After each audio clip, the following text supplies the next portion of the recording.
चंद्रचूड़ ने जाते जाते माचिस की एक तीली लगा के पूरे हिंदुस्तान को जलाने का काम किया है। पुलिस जो है अब वो पुलिस बनकर काम नहीं कर रही है, योगी की नौकर बन के काम कर रही है। मस्जिदों के नीचे सर्वे करके मंदिर तलाश करोगे तो मंदिरों के नीचे फिर सर्वे करके बौद्ध विहार भी तो तलाश करो। नफरत का जहर अदालत से लेकर प्रशासन तक और प्रशासन से लेकर हुकूमत तक सबके दिलो दिमाग में इंजेक्ट कर दिया गया है। मस्जिदों के नीचे मंदिर तलाश करके उन्होंने तो अपने फैसले में लिखा है कि इसके नीचे कोई मंदिर था ही नहीं और मस्जिद किसी मंदिर पे बनी ही नहीं है। सर्वे के नाम पे 6 आदमी मार दिए गए। बीजेपी का 1 पॉइंट प्रोग्राम है झूठ बोलना। रेलवे बेच चुके, हवाई जहाज बेच चुके, हवाई अड्डे बेच चुके, अब वो हमारी वक्फ की जमीन बेचना चाहते हैं। अंबानी साहब का बंगला भी वक्फ की जमीन पे है। ये चाय बेचू है, अब जमीन बेचू और वक्फ बेचू बन रहा है, थोड़ी बेचने देंगे।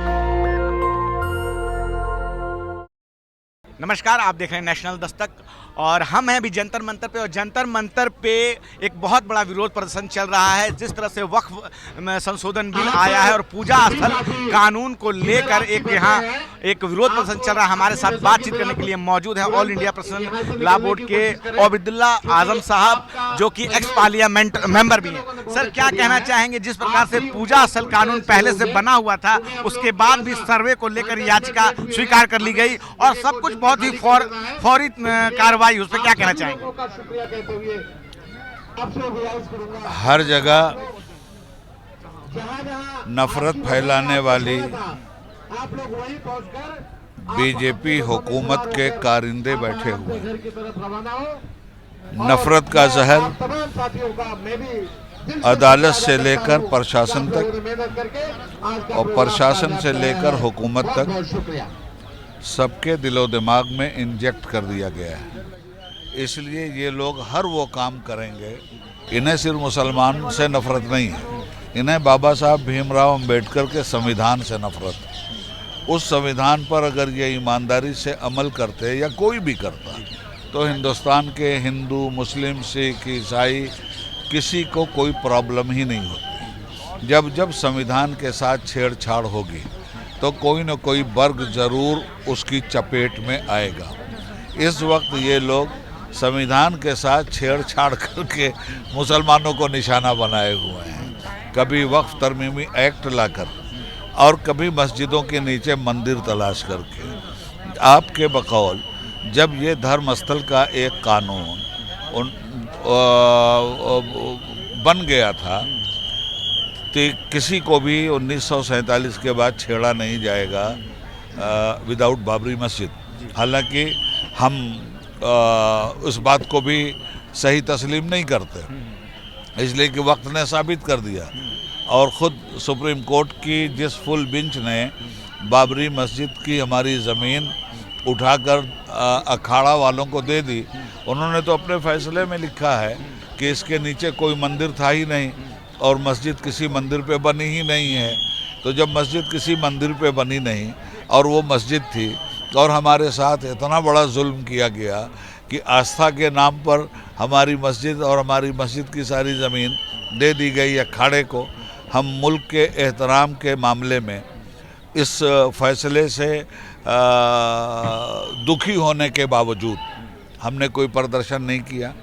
अब जब एक बात तय हो गई थी तो उसके बाद ये जो पौछाड़ा निकाला गया कि सर्वे से उस पर कोई असर नहीं पड़ता, तो आप देख लीजिए सर्वे के नाम पे 6 आदमी मार दिए गए। पुलिस जो है अब वो पुलिस बनकर काम नहीं कर रही है, योगी की नौकर बन के काम कर रही है। नफ़रत का बाज़ार खोल दिया गया है यूपी में और सेंट्रल गवर्नमेंट के ज़रिए और मासूम लोग मारे जा रहे हैं। तो अगर इसी तरह से मस्जिदों के नीचे सर्वे करके मंदिर तलाश करोगे तो मंदिरों के नीचे फिर सर्वे करके बौद्ध विहार भी तो तलाश करो जो बौद्धिस्टों के मंदिरों को तोड़ करके ये बना है। इसलिए हम साफ साफ ये कहते हैं कि ये सब बकवास है और चंद्रचूड़ ने जाते जाते माचिस की एक तीली लगा के पूरे हिंदुस्तान को जलाने का काम किया है। अब मौजूदा सीजीआई से हमारी रिक्वेस्ट है कि जो कुछ उन्होंने कानून पे धब्बे लगाए हैं, आप इंसाफ के पानी से उसे धुल करके सीजीआई की पोजीशन को बिल्कुल क्लियर कर दीजिए। DY चंचूड़ साहब ने जाते जाते कहा था कि इतिहास निर्णय करेगा कि मैं कैसा जज हूँ, क्या कहना चाहेंगे आप? हाँ, इतिहास क्या निर्णय करेगा, प्रेजेंट निर्णय कर रहा है कि आपने नहायत ही बेहुदा फैसला किया है। सर, वक्फ को लेके बहुत सारी बात उठती है। कई लोग जो हैं भाजपा के लोग या बहुत सारे लोग ऐसा कहते हैं कि वक्फ जो है एक भू माफिया बन चुका है, ज़मीन हथिया लेता है। जिस ज़मीन पे हिंदू कई गांवों को ज़मीन को उसने हथिया रखा है। ऐसी बहुत सी तमाम बातें उठती हैं। आप समाचार अखबार में ये सब सारे सुन चुके हैं, क्या कहना चाहेंगे इस पर? असल में बीजेपी का 1 पॉइंट प्रोग्राम है झूठ बोलना, झूठ बोल करके लोगों को एक्सप्लॉइट करके सच्चाई से दूर रखना। पहली बात यह है कि वक्फ की ज़मीन न गवर्नमेंट की है न गैर मुस्लिमों की है। वक्फ की ज़मीन तो वो होती है जो किसी मुसलमान की अपनी ज़मीन होती है और वो खुदा के नाम पर उसको दान कर देता है, वो ज़मीन वक्फ कहलाती है। किसी की ज़मीन को कब्ज़ा करके वक्फ कहना, ये तो वक्फ की डिफिनेशन ही में नहीं है। इसलिए अब उन झूठों का क्या जवाब दिया जाए।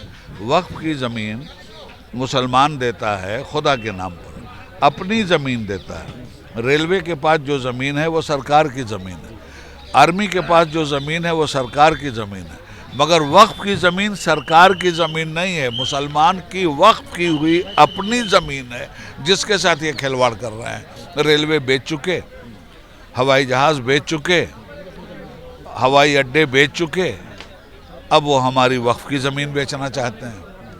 और ऐसे ऐसे उसमें तरमीम और अमेंडमेंट लाए हैं, जिस अमेंडमेंट के ज़रिए अगर वो पास हो गया तो जिन लोगों ने वक्फ किया था ज़मीन वो तो बौने हो जाएंगे और इस ज़मीन से जो लाभ कम्युनिटी को मिल रहा था, कम्युनिटी उससे वंचित हो जाएगी।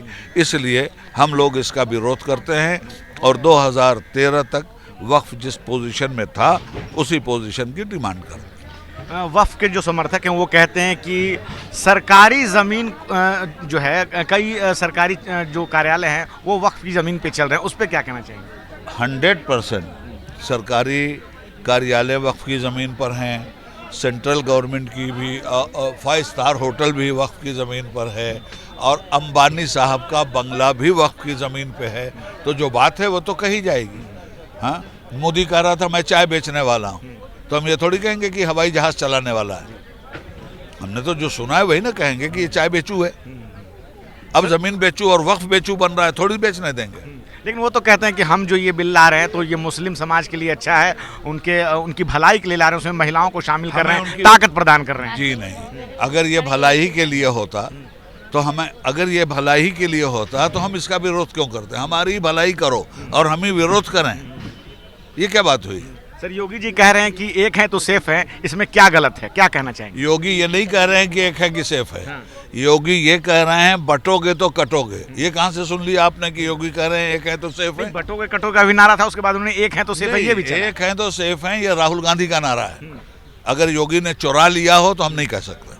और योगी जो कह रहे हैं बटोगे तो कटोगे, तो बांटा किसने? ब्राह्मण को किसने मुंह से पैदा किया?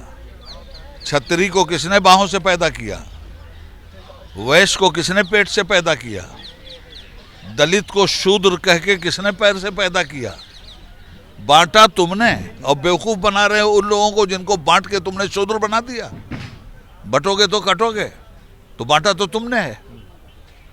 ठीक है सर, आपसे बात कर बहुत शुक्रिया। तो हमारे साथ अब्दुल्ला आजम साहब जो कि एक्स पार्लियामेंट है, और जिस प्रकार से इन्होंने बटोगे के कटो के नारे पे आदित्य योगी नाथ को घेरा और साफ साफ कहा कि एक है तो सेफ है, ये राहुल गांधी का नारा है।